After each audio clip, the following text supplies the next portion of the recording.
طلع البدر علينا من ثنيات الوداع وجب الشكر علينا ما دعا لله داعي أيها المبعوث فينا جئت بالأمر المطاع.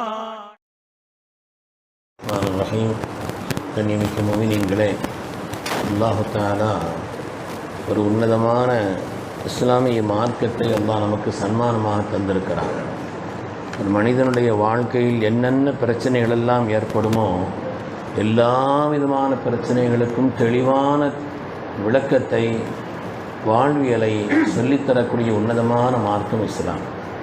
உலகத்தில் மனிதர்கள் சந்திக்கக்கூடிய பிரச்சனைகளில் முக்கியமான பல பிரச்சனை பொருளாதார பிரச்சனை. இப்போ பொருளாதாரத்தில் பல்வேறு பிரிவுகள் உண்டு என்று சொன்னாலும் கூட பொருளாதார பிரச்சனை ஒரு தலையாய பிரச்சனை. ஒவ்வொரு சமுதாயத்துக்கும் ஒரு சோதனை உண்டு.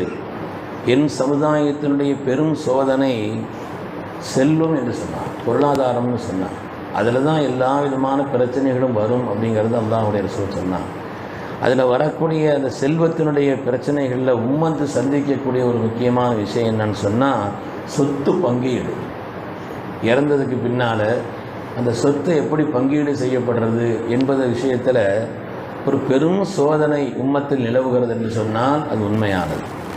ஏன்னா இந்த உம்மத்திலிருந்து நீக்கப்படக்கூடிய முதல் கல்வி வராதத்தினுடைய சொத்து பங்கீடு சம்பந்தப்பட்ட கல்வி தான். ரசூலுல்லாஹ் சொன்னாங்க, கல்வி உலகத்தில் கலைகள் கல்வி நிறைய இருக்குதுன்னாலும் உம்மத்திலிருந்து எடுக்கப்படக்கூடிய முதல் கல்வி அது வராசத், சொத்து பங்கீடு சம்பந்தப்பட்ட அந்த கல்வி தான்.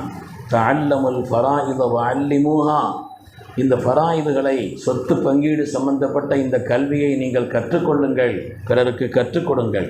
ஃபைன்னஹு நிஸ்ஃபுல் இல்ம், கல்வியினுடைய பாதி அது என்று சொன்னார். ஓஹோ யுன்சா, மறக்கடிக்கப்படும், உலகத்தில் மறக்கடிக்கப்படும். ஓஹோ அது அவ்வொரு ஷைஇன் யுன்ஸா மின் உம்மத்தி, என்னுடைய உம்மத்துமார்களில் முதலாக அந்த உம்மத்திலிருந்து எடுக்கப்படக்கூடிய கல்வியும் இந்த வராசத்து சம்பந்தப்பட்ட சொத்து பங்கீடு சம்பந்தப்பட்ட கல்விதான் என்று கண்மணி ரசூலுல்லாஹி ஸல்லல்லாஹு அலைஹி வஸல்லம் சொன்னாங்க. இந்த இடத்துல சொன்னாங்க, இல்மு ஸலாதத்துன், கல்வியே 3 வகை தான். ஒன்று ஆயத்தும் மஹ்கமா, தெளிவான ஆயத்துகள். இன்னொன்று சுன்னத்துன் காயிமா, உலகத்திலே தெளிவான மார்க்கம் நிலைநிறுத்தி தந்திருக்கக்கூடிய சுன்னத்தான நடைமுறைகள். 3வது ஃபரீதத்துன் ஆதிலா, நீதமான தெளிவான சொத்து பங்கீடு சம்பந்தப்பட்ட அந்த கலை. இல்மே 3 தான் சொன்னார். அப்படிப்பட்ட இந்த கல்வி விஷயத்திலே சாதாரணமானதல்ல. ஹஜ்ரத் உமர் ரலியல்லாஹு சொல்வார்கள், தஅல்லமுல் ஃபராயித ஃபஇன்னஹா மின் தீனிக்கும், இந்த ஃபராயிது சம்பந்தப்பட்ட இந்த கல்வியை கற்றுக்கொள்ளுங்கள் நீங்கள், அது உங்களுடைய தீன் அப்படின்னு சொல்லி அல்லாஹ்வுடைய ஹஜ்ரத் உமர் ரலியல்லாஹு தஆலா சொல்வார். உண்மையானவர்களே, இந்த இல்மு சம்பந்தப்பட்ட விஷயங்களில் இன்றைக்கி படிக்கிறதுலேயே ஆர்வம் ரொம்ப கம்மியாக இருக்குது. அதை தெரிகிறவங்களும் ரொம்ப கம்மி. அதே மாதிரி உம்மத்தில் நடைமுறையும் கம்மி. சொத்தை பங்கீடு செய்கிறதுங்கிறது அதை பற்றி உண்டான ஒரு பெரிய பொருட்படுத்துதல் அப்படிங்கிறது உம்மத்தில் இல்லை. உம்மத்தில் கண்டுகொள்ளப்படாத நிலை. சில ஊர் பழக்க வழக்கங்கள், சில ஊர் பழக்கங்களுடைய நடைமுறை. சிலர் பொம்பளைகளுக்கு சொத்தே கிடையாது, அப்படி சில இடங்களில் ஆக்கி வைக்கப்பட்டிருக்கு. அது பெண்கள் வஃபாத்தானால் அவங்களிலிருந்து வரக்கூடிய நகைகளோ சொத்துக்களோ அது பூரா பொம்பளை பிள்ளைகளுக்கு தான், ஆம்பளைகளுக்கு அதில் பங்கே கிடையாது, அப்படி சில இடங்களில் இருக்குது. அது மாதிரி சில ஊரில் பலம் உள்ளவர்கள் சொத்தை அபகரிச்சுக்கிறாங்க. பலகீனமானவர்களோ சின்ன பிள்ளைகளோ அப்படிப்பட்டவர்கள் அது கண்டுகொள்ளப்படுவதில்லை. அது மாதிரி ஒரு கணவர் இறந்து விட்டால் அவங்களுடைய நிலையில் அதுக்கு பிறகு அதுக்கு அடுத்து இருக்கக்கூடிய பங்கீடு வைப்பில் மனைவிக்கு உரிய பங்கு கொடுக்கறதில்லை. வீட்டில் உள்ள மருமகளோ மற்ற அவங்களுக்கெல்லாம் பொருட்படுத்தப்படாத ஒரு நிலை என்பது ஆகிவிடுகிறது. இது மாதிரி சிறுவர்களுக்கு பெண்களுக்கு பங்கீடு இல்லாத ஒரு நிலை. அறியாமை காலகட்டத்தில் இருந்த அந்த பழக்க வழக்கங்களைப் போல ஊர் பழக்கம் அங்கே உள்ள நடைமுறை அப்படிங்கிறதாக அது சொல்லப்பட்டு கொண்டிருக்குது. ஆனால் அது விஷயத்திலே மார்க்கம் மிக தெளிவாக நமக்கு சொல்லி காட்டுகிறது. மார்க்கத்தை பொறுத்தவரையில் அல்லாஹு தஆலா குர்ஆன் ஷரீஃபிலே ஃபரீலத்தம் மின் அல்லாஹ், இது அல்லாஹுவின் புறத்திலிருந்து உங்களுக்கு கடமையாக்கப்பட்ட சட்டம். வசிய்யத்தம் மின் அல்லாஹ், அல்லாஹ் உங்களுக்கு செய்யக்கூடிய உபதேசம் என்ற அந்த சட்டம். நசீபம் மஃப்ரூலா, தெளிவாக பங்கு வைக்கப்பட்ட, அல்லாஹ்வினால் விதிக்கப்பட்ட ஒரு பங்கீடு என்றெல்லாம் குர்ஆன் ஷரீஃப் கடுமையான வார்த்தைகளை நமக்கு சொத்து பங்கீடு சம்பந்தப்பட்ட அந்த கல்வி விஷயத்திலே சொல்லி காண்பிக்கிறது. குர்ஆன் ஷரீஃபில் அல்லாஹு தஆலா சொத்து பங்கீடு விஷயத்திலே தில்க ஹுதூதுல்லா, இது அல்லாஹ் வரையறுத்த ஒரு நடைமுறை, ஒரு எல்கை. அந்த எல்கை நீங்கள் அதை தாண்டக்கூடாது. யார் அல்லாஹுக்கும் ரசூலுக்கும் கட்டுப்படுகிறார்களோ, இது உகிலுஹு ஜன்னாத்தின் தஜ்ரீ மின் தஹ்திஹல் அன்ஹாரு காலிதீன ஃபீஹா. சொத்து பங்கீடு சம்பந்தப்பட்ட விஷயத்தில் அல்லாஹ் சொல்லிட்டு, யார் அல்லாஹ் ரசூலுக்கு கட்டுப்படுகிறார்களோ அவர்கள் சொர்க்கத்தில் நுழைவார்கள், ஆறுகள் ஒலித்தோடக்கூடிய அந்த உன்னதமான சொர்க்கத்தில் நிரந்தரமாக தங்கியிருப்பார்கள். சொத்து பங்கீடு விஷயத்துக்கு அடுத்து அதுக்கு யார் கட்டுப்படுறாங்களோ, அந்த இல்மை கற்றுக்கொண்டு நடைமுறைப்படுத்துகிறார்களோ அவங்களுக்கு சோபனம் சொல்கிறார். தாலிக்கல் ஃபௌசுல் அதீம், அதுதான் உண்மையான வெற்றி. அதுக்கு நேர் மாற்றமாக அல்லாஹ் சொல்கிறான், உமை யதஅத்த ஹுதூதல் உமை யதஅத்த உமை யஸில்லாஹு வ ரசூலஹு.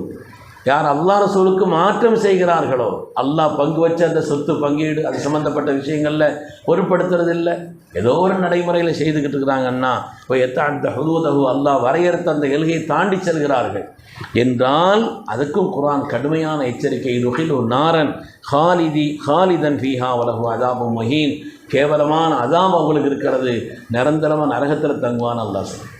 இவ்வளோ கடுமையாக எச்சரிக்கக்கூடிய ஒரு கல்வியை பற்றி இந்த உம்மத்து பொருட்படுத்தாத நிலை, அதை அறிந்து கொள்ளாத நிலை, அது விஷயத்தில் கண்டுகொள்ளப்படாத ஒரு நிலை உம்மத்தில் இருக்கிறது என்பதை நாம் யோசிக்கணும். அருமையான பெருமக்களே, அதாவது இறந்துட்டால் அவருடைய கஃன் தஃபன் செலவுகள், அது மாதிரி அவருடைய கடன்கள், அவர் யாருக்காவது வசியத்து செய்திருந்தால் இது கொடுங்க அது கொடுங்கன்னு கொடுத்துருந்தா அவருடைய சொத்தில் 3ல் ஒரு பங்கு, வசியத்துக்கு அவ்வளோதான் அனுமதி. சொத்தை பூரா எழுதி வச்சுருந்தாலும் கூட யாருக்கும் அப்படிலாம் என்ன செய்ய முடியாது, கொடுக்க முடியாது. 3ல் ஒரு பங்கு இப்படி தான் கொடுக்க முடியும். அதற்கு பிறகு அவருடைய சொத்திலே குர்ஆன் என்னென்ன சொல்கிறதோ அந்த பங்கு, குர்ஆன் பங்கு வச்சுருக்குது, அந்த பங்கிற்கு ஏற்ப அந்த சொத்துக்கள் பங்கு வைக்கப்பட வேண்டும். மார்க்கம் நமக்கு தெளிவாக சொல்லித்தருது. யார் வாரிசாகவே இருந்தாலும் கூட சொத்துக்களுக்கான தகுதி இல்லாதவர்களாக ஆகிவிடுவார்கள் 2 கூட்டத்தார். ஒன்று மதம் மாறிட்டாங்கன்னு சொன்னால், வேறு மதத்துக்கு போயிட்டா அவனுக்கு சொத்து கிடையாது. அது மாதிரி வாரிசுக்காரர்களை கொலை செய்து விட்டால் அந்த கொலையாளிக்கும் சொத்தில் பங்கு கிடையாது. அவன் கொலை செய்ய இல்லை, நான் மன்னிச்சு நான் தௌபா செய்துட்டேன் அப்படி செய்துட்டேன், கொலையாளிக்கும் சொத்தில் பங்கு கிடையாது என்று மார்க்கம் நமக்கு சொல்லி காண்பிக்கிறது. அருமையான பெருமக்களே, குர்ஆன் சொத்து பங்கீடு விஷயத்தில் ரொம்ப தெளிவு சொல்லியிருக்குது. அதாவது தொழுகையை பற்றி அல்லாஹ் குர்ஆனில் சொல்கிறான், நோம்பை பற்றி சொல்கிறான், ஜக்காத்தை பற்றி சொல்கிறான், ஹஜ்ஜை பற்றி சொல்கிறான். ஆனால் அதனுடைய விரிவுரைகளெல்லாம் ஸல்லல்லாஹு சொன்னாங்க, என்னிடத்திலிருந்து நீங்கள் அதை கற்றுக்கொள்ளுங்கள். என்னிடத்திலிருந்து தொழுகை பற்றி உண்டான விரிவான சட்டங்களோ அது மார்க்கம் நமக்கு ஸல்லல்லாஹு இடத்திலிருந்து நமக்கு சொல்லித் தருகிறார்கள். ஹஜ் சம்பந்தப்பட்டது ஹுது அன்னி மனாசிக்கக்கும், அந்த மனாசிக்களை என்னிடத்திலிருந்து நீங்கள் எடுத்துக்கொள்ளுங்கள். தொழுகைன்னா சொல்லு கமார் ஆய்த்துமோனி உசல்லி, நான் எப்படி தொழுகிறேன் பாருங்கள், அதிலிருந்து நீங்கள் கற்றுக்கொள்ளுங்கள் என்று தொழுகை, நோன்பு, ஜக்காத்து, ஹஜ்ஜி இதெல்லாம் ஸல்லல்லாஹு விரிவுரை சொன்னாங்க. ஆனால் இந்த வராதத்து சம்பந்தப்பட்ட விஷயங்களில் அல்லாஹ்வே பங்கீடு செய்துட்டான். யாருக்கும் வேலை வைக்கல, யார் யாருக்கு என்னென்ன வகையான பங்கீடு என்று அல்லாஹ் பங்கு வச்சு முடிச்சுட்டான். அல்லாஹ் தஆலா அதை பங்கு வைத்து நமக்கு சொல்லி தந்து விட்டான். அருமையான பெருமக்களே, பங்கீடு முறைகள்ங்கிறது இருக்குது இல்லையா, மொத்தம் 6 தான்.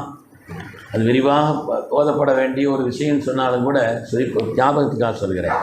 அதாவது குர்ஆன் ஷரீஃபில் மொத்தம் வராசத்துக்காரங்க 25 பேர். மொத்தம் வராசத்து சொத்துக்கு வாரிசாக வரக்கூடியவர்கள் என்று பார்த்தால் மொத்தம் 25 பேர். ஆண்கள் 15, பெண்கள் 10. பெண்களில் 10 பேர் வராசத்துக்கு சொந்தமாகுவாங்க, ஆண்களில் 15 பேர் வராசத்துக்கு சொந்தமாக ஆகுவார். உண்மையானவர்களே, இதில் பங்கு முறை தெளிவாக சொல்லி கொடுக்கப்பட்டவர்கள் என்று ஒரு கூட்டம் இருக்குது. பங்கினுடைய அளவு குறிப்பிட்டு சொல்லப்படாத உறவுகள் அப்படின்னு ஒன்று இருக்குது. அவங்களுக்கெல்லாம் மார்க் இவ்வளவு, இன்னென்ன இவ்வளவு எங்களுக்கு பங்கீடு கொடுக்கான அளவு சொல்லப்பட்டிருக்கு.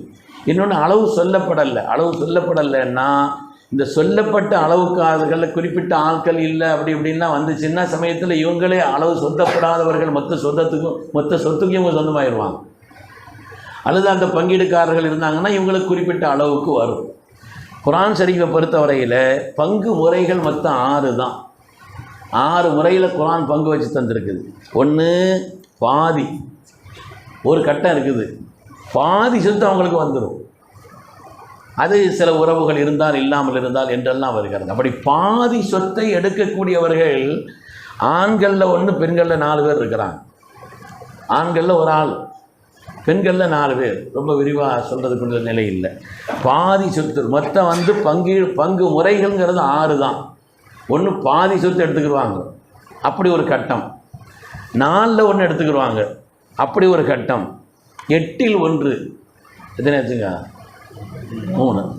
இன்னொன்று 3ல் 1, 3ல் ஒரு பாகம் அவங்களுக்கு வந்துடும், மீதி பங்கீடுபடி செய்யப்பட வேண்டும்.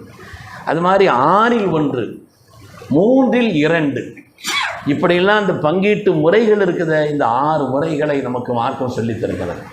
அதுக்கு பிறகு மீதி உள்ளது அந்த சொத்து பங்கீடு செய்யப்பட்டால் அளவு சொல்லப்படாத ஆண்களுக்கு அது கொடுக்கப்பட வேண்டும் என்றெல்லாம் மார்க்கம் அதுக்கு நமக்கு தெளிவுபடுத்தி காண்பிக்கிறது. உலகத்தில் இன்னைக்கு கவனிக்கப்படாத ஊர் பழக்கம், அங்கே உள்ள நடைமுறை என்றெல்லாம் சொல்லப்பட்டு சொத்து பங்கீடு சம்பந்தப்பட்ட இந்த கல்வி கிட்டத்தட்ட சல்லாசலம் சொன்ன மாதிரி இன்சா அது மறக்கடிக்கப்படும். இந்த உம்மத்திலிருந்து முதலாக நீக்கப்படக்கூடிய கலையும் கல்வியும் அதுதான் சொன்னாங்க.